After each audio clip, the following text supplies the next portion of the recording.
Promotion में आरक्षण पर सुप्रीम कोर्ट ने बड़ा फैसला लिया है। सबसे बड़ी अदालत ने मानकों में बदलाव से इनकार कर दिया। कोर्ट ने कहा प्रमोशन में आरक्षण का आधार होना चाहिए, आधार का समर्थन करने वाले आंकड़े होने चाहिए और समय समय पर इसकी समीक्षा भी होनी चाहिए। केंद्र सरकार समीक्षा की अवधि तय करे। तो आपको बता दें, बड़ा फैसला, प्रमोशन में आरक्षण का आधार होना चाहिए। ये बात सुप्रीम कोर्ट की तरफ से, क्योंकि नजरें इसी बात पर थी कि आखिरकार कोर्ट की तरफ से क्या कहा जाता है। और बड़ी खबर इस लिहाज से, प्रमोशन में आरक्षण पर सुप्रीम कोर्ट ने फैसला दिया। सबसे बड़ी अदालत ने मानकों में बदलाव से इनकार किया।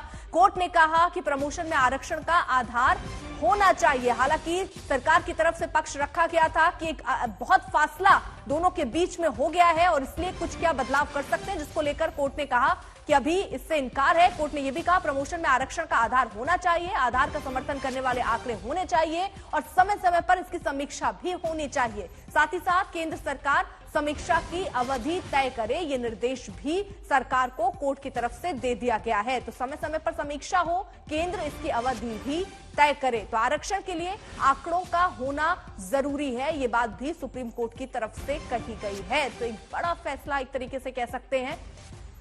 प्रमोशन में आरक्षण पर सुप्रीम कोर्ट ने यह फैसला दिया और यह कहा कि मानकों में बदलाव से फिलहाल इनकार है। कोर्ट ने यह कहा कि प्रमोशन में आरक्षण का आधार होना चाहिए, आधार का समर्थन करने वाले आंकड़े होने चाहिए और समय समय पर इसकी समीक्षा भी होनी चाहिए। अवधि तय करने के लिए भी यहां पर सरकार को कहा गया है। संजय शर्मा मेरे सहयोगी इस वक्त जुड़ गए हैं। संजय, डिटेल में बताइए, कोर्ट ने आज क्या कुछ कहा इस आरक्षण मसले को लेकर?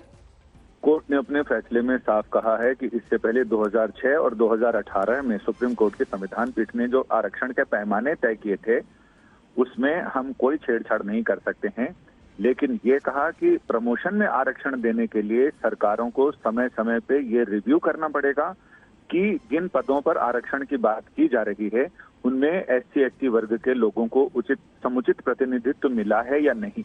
इसके साथ ही मात्रात्मक यानी उसके मिकदार कितने, उसके प्रोपोर्शनेट कितना है, इस पर भी सर्वेक्षण करना पड़ेगा और ये तय अवधि तय करनी पड़ेगी कि कितने कितने साल बाद ये सर्वेक्षण होगा और उसके आधार पर ही प्रमोशन में आरक्षण मिल सकता है।